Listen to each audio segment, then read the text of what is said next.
Last month, we released a demo on Steam of our upcoming game, Walking Hell, a top-down one-stick shooter like Vampire Survivors or 20 Minutes Till Dawn. After the game session, players were prompted to share their impressions into a Google form. What did we get from there? Well, in a month, the game was wishlisted by around 350 people, and around 230 people tried the demo. From there, we got 28 replies on the Google form. This is not as many as I would have hoped, but it is in line with median figures an indie game without much marketing can expect on Steam. I had sent press releases, but the only websites who picked them up so far are console-focused websites, as the game will also be released on consoles. I guess the PC market is too much saturated for the press to care about every new indie game, so we have yet to crack the visibility equation on PC. If we do not, then I guess we will have to rely more on the console market. Anyway, let's look at the responses. The first question was, how well did you enjoy playing the demo? And we get an average around 4 out of 5, which is good enough, assuming people answered honestly. By the way, we did ask people for honest answers, as there is obviously no value in insincere compliments. We want to know where we stand, whether it's good or it's bad. The second question was it too easy or too difficult? And again, it would seem that we hit the right spot. Then we asked whether it was too short or too long, which in retrospect is a silly question for a demo, so I'll pass on this one. The fourth question matters though. How about the one-stick control mechanics? Is it fine for you or is it too casual?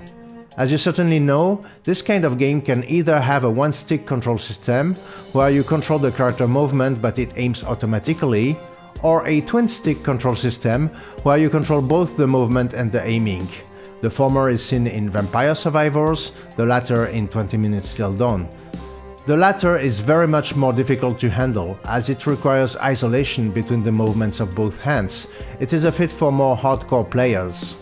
Early on, we decided on a one-stick control system in order to appeal to a more casual audience with a game that is easy to pick up, although we would add difficulty with enemies that shoot at you and bosses that have more sophisticated attack patterns. We wanted to validate this choice, and it turns out to be what 3 out of 4 players want, so we're good. One player told us that they do not even have a game controller, they only play with keyboard and mouse, so twin-stick mechanics would most likely exclude them anyway. Fifth question: how many times did you play the demo? 60% played only once, 40% played more than once. The demo does not yet feature the roguelite mechanics with the permanent upgrades, so it does not yet incentivize replay as much as the final game will. So with that in mind, I think it's not that bad. Then, do you feel compelled to play the demo again? This again is a silly question. What matters is rather whether they are compelled to play the full game after they try the demo. More on that later. We then asked people for written comments if they had any.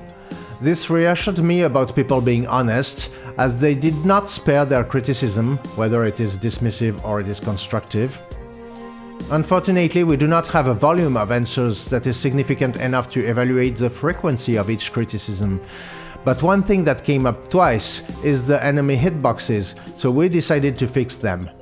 Another request was to have more upgrades per skills, so we're working on that. More specifically, we shelved the idea of upgrade trees in favor of linear upgrade paths that offer more consecutive upgrades. Finally, a valid criticism someone made is that even assuming our game is good enough, it might lack a differentiating point from other games in the genre. We know how we differentiate ourselves. Better graphics quality with a unique art style, richer boss battles. But will this be enough of a differentiator in the eyes of the public, or will they feel like, okay, I played enough games like this already? This is an open question. The eighth question was, how well did you like the graphic style? And as it turns out, people overwhelmingly like it. I was anxious about this, as graphics are indeed our differentiating point, so I was very much relieved by this feedback, and I am grateful to the artists in our team for the work they did so far. Now, the same question about the music and sounds did not quite give the same result. It is not bad, but it is not quite good either. I made the music and sounds by myself, so I am to blame. Moving forward, I decided to outsource the new tracks and improvement on the existing tracks to a seasoned composer, so hopefully we will improve on this. Then, written comments on art and music and sounds merely said what I just said. Somebody suggested a vision range buff, where the game would zoom out for the player to see more. We are thinking about it, but there are technical challenges, so no promise on this. Then comes the most straightforward question. When the game comes out, would you consider purchasing it? To be clear, we do not ask for a commitment. We will not track if they do purchase it or not.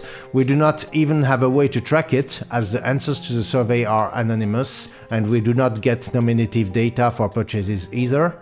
So again, it is just for us to assess where we stand with what we have. And it seems only 10% are sure that they would buy it, while 70% are hesitant and 20% are sure they will not buy it. This isn't good enough yet. We have to improve. The next question is the price point. Competitors are priced at $4.99, which is rather low, meaning that they must sell a lot of copies to break even. On the other hand, they do not offer significant discounts during sales so far, 20% at most. Because if you start from that price point and you discount, there is almost nothing left. The issue is that the market runs a lot on sales and promotions. Your game is not much visible until it gets discounted, so wouldn't it be more effective to start with a higher base price and then discount more? 50% of respondents think $4.99 is the right price point, and only 20% of respondents think we should price it at $9.99. I should probably have suggested intermediate price points to get a clearer picture. At this point, I have yet to make a decision on this. Finally, we asked people for written comments about the game's feasibility and positioning, and again, the most valid feedback that came up is about the differentiating points. What makes our game unique? I have already stated what I think makes our game unique, but then again, it only works if people also think it does. That's it for now. We have been working hard since the demo was released, but we still have work to do. The next devlog will show you some progress. Keep in touch!